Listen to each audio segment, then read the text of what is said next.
Hi, I'm Alicia Malone. You're watching TCM, and tonight we are so excited to have with us the author Kristen Lopez, who has written a new TCM book titled But Have You Read the Book? 52 literary gems that inspired our favorite films. Hello again, Kristen. Hello, happy to be here. Yeah, and I'm excited to talk about our next film. But before we do that, I'm curious to know what your research was like to write this book. I'm imagining you just next to a huge pile of 52 books and watching films all day. I mean, it kind of sounds like an introvert's dream, but I'm sure it was very hard work.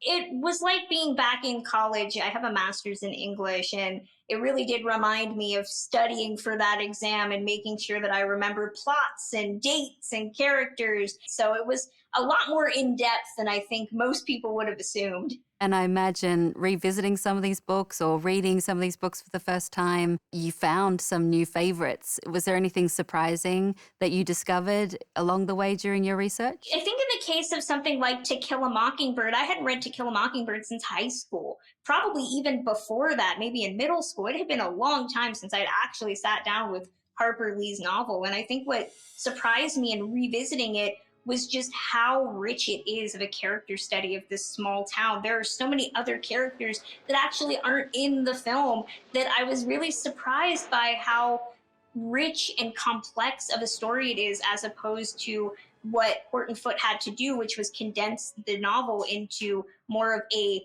trial storyline as it is in the film. That's not to say that I don't love the movie. I think revisiting the movie, I also realized how much I appreciated the direction and the cinematography and Gregory Peck's fantastic performance. But it really was going back to the book that I was like, there's all these characters. There's so many other women that Scout is looking at. It was surprising. And I don't think a lot of people would realize that if they haven't read the book in several years. Yeah, I know. I was the same. I remember reading To Kill a Mockingbird in high school. I remember thinking I was really witty by calling it tequila.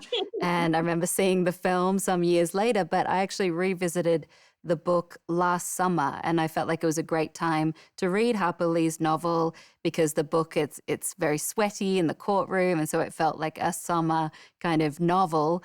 But there is a different appreciation when you come to read a book as you get older, and I think the same is true for a film, isn't it? That you might see a film in a different way as you grow up. Exactly. And to read Harper Lee's original text, it's aged remarkably well.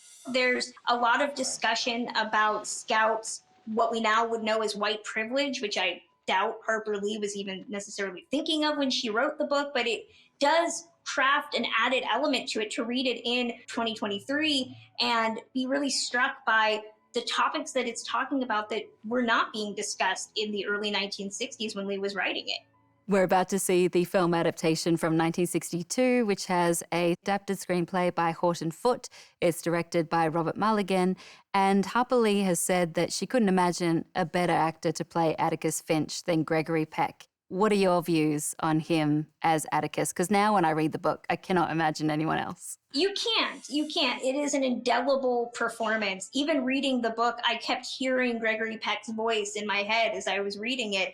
And he just conveys so much of the passion of the character so well. But I think what I appreciated about Harper Lee, who did base a lot of Atticus on her own father, is that Atticus at times does feel a little flawed. You know, he doesn't always have all the answers. You don't often see that at all in the movie, which you have Gregory Peck's flawless performance, but to read the novel, you get that added layer of a guy who is just trying to do the best he can.